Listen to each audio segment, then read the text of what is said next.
Furðudýr vikunnar ópal-sæ-snígill. Þetta lítill snígill, ekki nema 4-5 cm að lengd og lifir í Kyrrahafinu, svona í flæðarmálinu. Til nokkuð mörg litaafbrigði, en það svona breytilegt því hvar þeir eru, hvaða afbrigði eru algengust. En appelsínugult alltaf mest áberandi. Borða möttuldýr sem eru dýr sem að lifa á botninum, eru sía sjóinn, líkja svolítið kóraldýrum en ekki kóraldýr samt.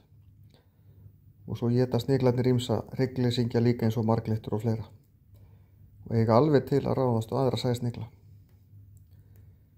Lifa í sjó, anda með tálknum, en ekki með eiginlegan kuðung eða skél eins og margir sniglar. Og það virðist hafa virkað bara fyrir þá að gera það þannig. Eru eitraðir því að þeir geyma eitur úr marglyttum, svona brennifrumum í marglyttum í broddunum sínum, þannig að ef maður stígur það þá getur það verið ansi vont.